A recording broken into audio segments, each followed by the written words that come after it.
प्रचार करूं क्या, ये बताइए। 3 बार नगर सेवक रहने के बाद भी आपने ये कहा, कितनी मैंने ईमानदारी। कहा। 40 इमारतों में आपका क्या रोल था कि यही कहा जा रहा था कि आप वहाँ के नगर सेवक हैं, आप वहाँ के नगर सेवक हैं। ये जो बिल्डिंग जब बनी तभी उधर नगर सेवक भी दूसरे थे, आमदार भी दूसरे थे और लोक भी दुसरे थे. से ज्यादा ज्याची कमिटमेंट असते किंवा त्या व्यक्तीकडे विश्वासाच्या नजरेने बघितलं जात नाही. आप बच रहे हैं, आप नाम नहीं ले रहे हैं। देखो सबको मालूम, जिनको टिकट मिला है अशोक शेलके जी, उनके पास अनुभव ज्यादा हो गया, जनता का मत ज्यादा हो गया। मंत्रालय से जोर लगाए क्या टिकट पाने के लिए? आपने फोन नहीं घुमाया? अगर नहीं, बिल्कुल नहीं। मंत्रालय से फोन घुमाया तो आप भी तो 3 बार के नगर सेवक थे। मैं नहीं फोन घुमाया. आपका चुनाव चिन्ह चश्मा है, यस.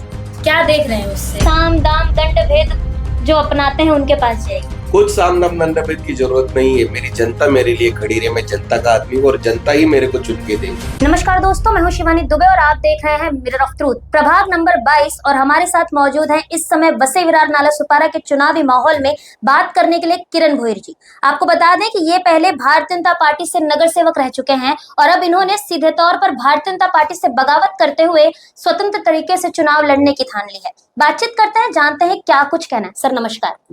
क्या कहेंगे, पूर्व नगर सेवक थे बीजेपी से और अब बगावत करके सीधा आपने इंडिपेंडेंट लड़ने की ठान ली, बीजेपी ने आपको टिकट क्यों नहीं दिया? नहीं, इसका कारण मुझे अभी तक मालूम नहीं हुआ कि टिकट क्यों नहीं दिया. ये कारण की वजह से आज ये कारण है कि आप स्वतंत्र लड़ रहे हैं, कि मैं इंडिपेंडेंट लड़ रहा हूँ. अच्छा, ऐसी कौन सी कमी रह गई?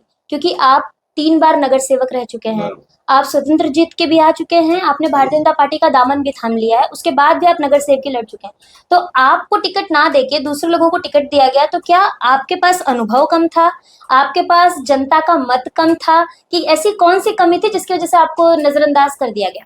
देखिए कैसे है, सबसे पहला तो जब इलेक्शन का माहौल आया तो मुझे इधर के निरीक्षक जो भी थे आमदार लोग, राजन नाइक जी और बाकी के लोगों ने बताया कि तुमको 2 पैनल निकाले, 2 पैनल यानी 8 कैंडिडेट. उसके बाद में तुम्हारा पैनल बना के लो और फाइनल हम लोग कर लेते हैं. उन्होंने जल्दी जल्दी में मेरे को बताया कि तुम कैंडिडेट बताओ तो इस हिसाब से हम लोग आगे फाइनल करेंगे. तो मैंने 22 का मेरे को बाद में मुझे पहले बोले फिर 22 का फाइनल करो, तो 22 के मैंने उनको कैंडिडेट बताए जो भौगोलिक उधर की परिस्थिति है और उधर 2 गांव जो आए हैं, एक आचोले गांव, बोखियोरे गांव और अपना जो कॉस्मोपॉलिटन एरिया है, इस हिसाब से मैंने चारों कैंडिडेट उनको बताए. उन्होंने ओके किए और ओके करने के बाद उन्होंने बताया कि किरण ठीक है, ये पैनल तू फाइनल समझ ले और आगे चलते. बाद में ठीक है, आगे चलते गए 2-3 दिनों बाद में उन्होंने अचानक से 4-5 दिन में उन्होंने मेरा फोन उठाना बंद किया, संवाद साधना सब लोगों ने बंद किया. उन्होंने नहीं, खासदार साहब ने भी नहीं फोन उठाया. तो ये इस तरीके का जो रवैया, देखो कोई भी बात हुई, कुछ भी बात रहे, वो बात संवाद से सॉल्व की जा सकती है. अगर हमारे में संवाद है तो बैठ के हम लोग अच्छी तरीके से सॉल्व. मैंने तो उनको ये भी कहा कि मैं पार्टी के लिए प्रचार करूं क्या, ये बताइए, लेकिन वो भी संवाद अगर तो साधते नहीं है तो ये 3 बार नगर सेवक रहने के बाद भी आपने ये कहा, कितनी ईमानदारी। जो है वो है. देखो कैसा है, सेवा मेरे दिल में है. मैं कभी 2005 से अभी तक नगर सेवक और मैं कभी किस चीज के पीछे नहीं पड़ा हूँ. मेरे जीवन का लक्ष्य मैंने सेवा ही रखा है और लोगों के सेवा में जो आनंद है वो मुझे किधर और जगह पे नहीं मिला, इसके लिए मैं सेवा करता हूँ उनका. और ये मैंने ओपनली बोला उनको और ये मैंने ओपन बोल के उनको बताया कि बताइए मेरा रोल तो बताइए क्या है. संवाद ही नहीं, बात ही नहीं कर रहे तो क्या करने का, ऐसा है. अच्छा, आप जिस इलाके से हैं, अचोले रोड का पट्टा बात करें या वहाँ के आसपास के इलाकों की बात करें, वहाँ पर एक मुद्दा बहुत ज्यादा तुल पकड़ा हुआ था, वो था 41 इमारतों का मुद्दा. तो उन 41 इमारतों में आपका क्या रोल था? क्योंकि लगातार जब हम वहाँ पर कवरेज कर रहे थे तो यही कहा जा रहा था कि आप वहाँ के नगर सेवक हैं, आप वहाँ के नगर सेवक हैं, तो ऐसे में वहाँ पर आपका क्या कुछ रोल था और वहाँ के जो लोग बेघर हो गए उसके पीछे की जिम्मेदारी किसकी है? एकदम बात बराबर है. देखिए पहला तो जब भी मैं 2005 में नगर सेवक था, एवर्शेन का था. 2010 में मैं नगर सेवक था, तभी भी मैं एवर्शेन वसंत नगरी का नगर सेवक था. लेकिन ये जो बिल्डिंग जब भी बनी तभी उधर नगर सेवक भी दूसरे थे, आमदार भी दूसरे थे और लोग भी दूसरे थे. मैं 2015 के बाद उधर आया, तभी तो ये सब उधर बिल्डिंग वगैरह सब बन चुका था, लोग उधर रह चुके थे. उस वक्त कुछ भी सुख सुविधा सोच सुविधा कुछ भी नहीं था, कीचड़ था उधर. पर मेरे पास आते थे लोग, सर ऐसा है, हम लोग को ये करके दो, वो करके दो, तो मैंने उनको एक रास्ता मैंने करके दिया, जो भी मैंने मेरे पैसे से करके दिया। उनको आने जाने के लिए, इसलिए वो खड़ी डाल के दिया। उनको स्ट्रीट लाइट म्युनिसिपालिटी से मैंने डलवा के दिया, पानी भी म्युनिसिपालिटी से लगवा के दिया, इवन प्रॉपर्टी टैक्स भी लगवा के दिया मैंने उनको। उसके बाद में हर एक लोगों से मेरा अटैचमेंट बहुत जल्दी बन जाता है। तो इतना अटैचमेंट हुआ कि वो लोग मेरे साथ में आने लगे। जब ये टूट रहा था तभी सबसे ज्यादा मैं उनका घर बचाने में मैं सबसे आगे मैं था। देखा था। और उनका घर टूटना नहीं चाहिए, इसके लिए मैंने बहुत मेरे खुद के ओर से बहुत प्रयत्न भी किए। लेकिन उस वक्त अचानक से ऐसी शक्तियां बीच में आई कि लोग थोड़ा सा भ्रमित हुए थे। उनको डिसीजन ही लेना उनको मालूम नहीं पड़ा कि क्या डिसीजन लेना उस वक्त। तो इतने भ्रमित हुए कि आज उनका जब घर टूट रहा था तो बुरा तो लगा। मैंने उनको बताया, देखो रुको, इनफैक्ट मैंने एक आउट ऑफ द वे जाके एक बार लोगों को नीचे भी उतारा, उनको बोला भी कि भाई अपने हक के लिए, अपने घर के लिए हम लोग को नीचे उतर के लड़ना पड़ेगा। और वो लोग नीचे उतरे भी थे, उनके साथ में मैं भी था। ऐसा कुछ हुआ बाद में कि वो उतरे नीचे फिर भी, लेकिन तीर अपोजिट वाले जो भी विध्वंसक शक्तियां है उनका तीर कमान से निकल चुका था।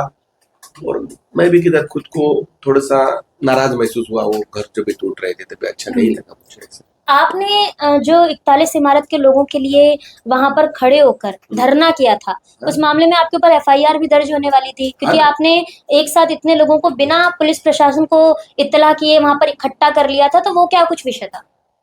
देखिए, उनका घर बचना चाहिए। मैंने उस वक्त हमारे पालक मंत्री से बात किया, वो भी सेंसिटिव है, लोगों के प्रति सेंसिटिव थे। उन्होंने भी बताया कि भाई ये गलत हो रहा है, जरा रुको, इतने लोगों को घर से बाहर निकालना अच्छी बात नहीं है, उनको समय दो, उनको वक्त दो। लेकिन कोर्ट का डिसीजन था, फिर भी मैं टाइम ले रहा था, क्योंकि क्या है, कभी कभी किसी का घर टूटता है ना, तो वो दर्द मालूम होना भी एक इंसानियत होती है। आपको क्या लगता है ये जो कुछ हुआ, इसके पीछे का जिम्मेदार असल में कौन है, सही मायने में? देखिए, ये विश्लेषण की बात है कि कई कुछ अलग अलग नाम आगे आ रहे हैं, अलग अलग नाम बोल रहे हैं, अलग अलग नाम कह रहे हैं। लेकिन जिन्होंने और कमिटमेंट दी है, उन्होंने उनका कमिटमेंट पूरा करना चाहिए। उन लोगों को रास्ते पे नहीं छोड़ना चाहिए। ओव्हर कमिटमेंट जो करते हैं, वो बोलते ना, कुवत से ज्यादा ज्याची कमिटमेंट असते किंवा त्या व्यक्तीकडे विश्वासाच्या नजरेने बघितलं जात नाही, उस व्यक्ति के ऊपर विश्वास के नजर से नहीं देखा जाता। तो आपको मालूम है कौन किसने ओवर कमिटमेंट किया है? मैं बच रहे हैं, आप नाम नहीं ले रहे हैं। देखो, सबको मालूम है, सब लोगों ने कमिटमेंट किया, लेकिन over commitment that's wrong. Over commitment मत दो, किसी के भावनाओं से मत खेलो। किसी के भावनाओं का खेल खेलना यानी उन लोगों के अस्तित्व से खेलना है, उनके घर से खेलना है। ये मैं नहीं कर सकता और ये करने भी नहीं दूंगा। अभी आपके जगह पर जिनको टिकट मिला है, अशोक शेलके जी, उनके पास अनुभव ज्यादा हो गया, जनता का मत ज्यादा हो गया, या पार्टी में उनकी अच्छी पकड़ हो गई कि आपको ही दरकिनार कर दिया गया, आप वहां पर कहीं ना कहीं कम हो गए और उन्हें टिकट दे दिया पार्टी ने? क्या कहेंगे? अब नाम क्या बताया उसका? अशोक शेलके, जो मंत्रालय में पीए है। जी वही, अतुल सावे जी के। वो ऐसी बराबर, वो मंत्रालय में अतुल सावे जी के पीए 20,000 का उनको सैलरी भी मिलता है। अगर नौकरी पे है, मंत्रालय में 20,000 का पीए को अगर टिकट देते हैं, जो पूरा दिन मंत्रालय में 5 दिन रहेगा, सेवा जिसको कुछ मालूम नहीं है, और सिर्फ तुम पीए हो इसके लिए इधर टिकट पाते हो, ये कितना सही बात है? मंत्रालय से जोर लगाए क्या टिकट पाने के लिए? क्या लगता है? उनको जाके पूछो, जो पीए है तो उनके लिए बहुत फोन आए भी रहेंगे।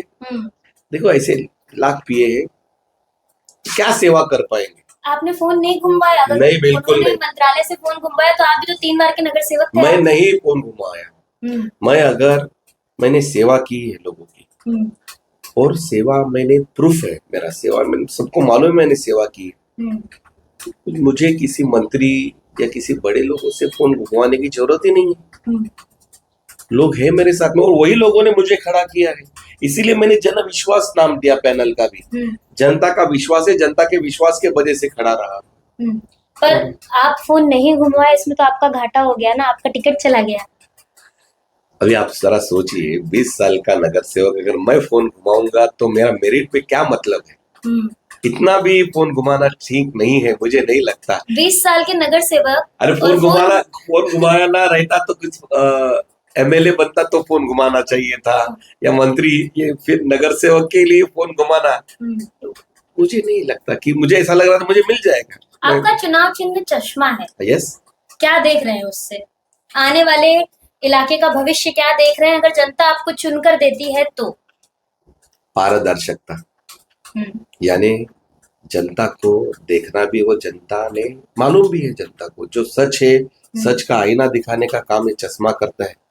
आंखों के ऊपर जो धूल पड़ी हुई है ना, कोई भी आता है किसी की भी पार्टी का नाम लेता है और चुन के आएगा, ये लोग दिखाएंगे, ये चश्मा को चुन के दिखाएंगे, चश्मा को हाथ में लेके दे, चश्मा को वोट करके दिखाएंगे, मेरे पूरे पैनल को चुन के देंगे।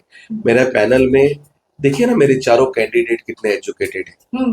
मैं खुद इंजीनियर हूँ। हमारी सेकंड जो संध्या सिंह जो है, उनका निशानी बलून है, वो बीएड है। तीसरी जो हमारी छोटी बहन है साइली पाटिल, जो आचोले गांव की है, उनकी निशानी है बुक पुस्तक, वो तो एमबीए है। और हमारी चौथी कैंडिडेट है हमारे एडवोकेट राहुल सिंह, वो तो वकील है, उनका निशानी तो कैलकुलेटर है। तो हमारे इधर अनुभव, शिक्षा, सेवा, किधर भी कमी नहीं है हमारे पैनल में। मतलब आपका पैनल एक ऐसा पैनल है जो सड़क पर उतरकर जनता की सेवा भी करेगा, और अगर जनता को मदद लगेगी कानून की, अदालत की, तो वहां पर भी जनता की आवाज उठाने में सक्षम है। अल्टीमेटम फ्री ऑफ चार्ज करके दे देंगे, फ्री ऑफ चार्ज। चुनावी जुमला नहीं है ये, जुमला बिल्कुल नहीं है, मैं जो बोलता हूँ वो करके दिखाता हूँ। तभी तो 15 साल से नगर सेवक हैं। और एक बार अपक्ष भी रह चुका हूँ 2010 में, लोगों ने चुन के दिया, इसीलिए फिर से चुन के दिया मुझे। लोगों के ऊपर है। तो क्या लगता है अब लोग ये जो आपका जन विश्वास है, इस पर अपना भरोसा जताएंगे, आपको जिताएंगे, या फिर भारतीय जनता पार्टी की जो पुरानी षड्यंत्र वाली राजनीति है वो काम आ जाएगी? क्योंकि भारतीय जनता पार्टी को तो कोई नहीं हरा सका है, बोलते हैं उनकी ट्रिपल इंजन की सरकार है, परिवर्तन को चुन के 1 साल पहले वो आई है। तो आपका जो पैनल है वो क्या मजबूत साबित होगा? जनता आपको चुनेगी या साम दाम दंड भेद जो अपनाते हैं उनके पास जाएगी? कुछ साम दाम दंड भेद की जरूरत नहीं है। मेरी जनता मेरे लिए खड़ी रही, मैं जनता का आदमी हूँ और जनता ही मेरे को चुन के देंगे, क्योंकि उन्होंने ही मुझे खड़ा किया है। साम दाम दंड भेद कभी होता है मालूम है? जब छल कपट या कुछ रहता है। हमारे में सच है और साहस है। साहस है इसीलिए खड़ा रहा, सच है इसलिए बोलता हूँ। हम लोग 100% इधर से चुन के आएंगे, और जनता पहले तो 50% मार्जिन से आ सकते थे, अभी 80% से आएंगे, 100% 80% से आएंगे। जनता के मन में दुख है कि उनके नेता को टिकट नहीं मिला। काम कौन करेगा फिर? नौकरी पे है ना, काम करने के लिए मंत्रालय में सीधा पहुंच है, एक फोन पे सड़क बनेगी, एक फोन पे लाइट लगेगी, आप पत्र व्यवहार करेंगे, आपके लिए समय लगेगा, वहां तो काम एक फोन पर होगा।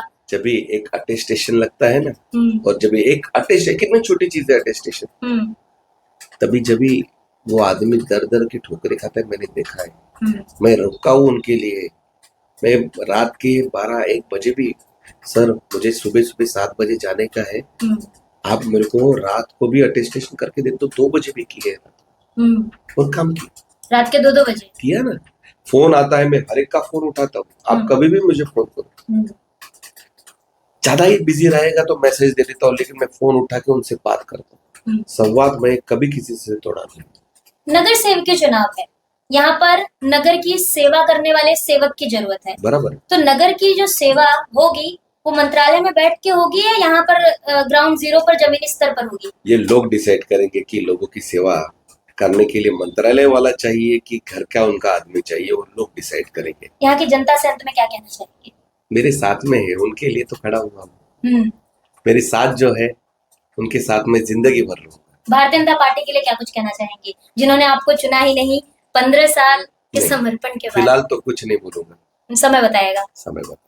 तो ये थे हमारे साथ किरण भोईर जी। इनका साफ तौर पर ये कहना है कि इनका चुनाव चिन्ह चश्मा है और यहाँ की जो जनता है वो पारदर्शिता पर भरोसा करती है। इनके पैनल में जितने भी लोग हैं वो सारे पढ़े लिखे लोग हैं। ऐसे में अगर यहाँ की जनता इनको चुनकर देती है तो जनता का जमीनी स्तर का काम होना 100% अनिवार्य है। अब दोस्तों देखना ये होगा कि प्रभाग क्रमांक 22 में भारतीय जनता पार्टी का परचम लहराता है या बहुजन विकास आघाड़ी के जो लोग हैं वो जीत कर आते हैं, या फिर ये जो स्वतंत्र पैनल है जन विश्वास पैनल ये लोगों के बीच बहुमत से जीत हासिल करता है। तो दोस्तों आज की इस वीडियो में इतना ही। मैं शिवानी दुबे फिर मिलूंगी आपसे अगली खबर में। तब तक देखते रहें मिरर ऑफ ट्रूथ, क्योंकि हम दिखाते हैं सच का आईना।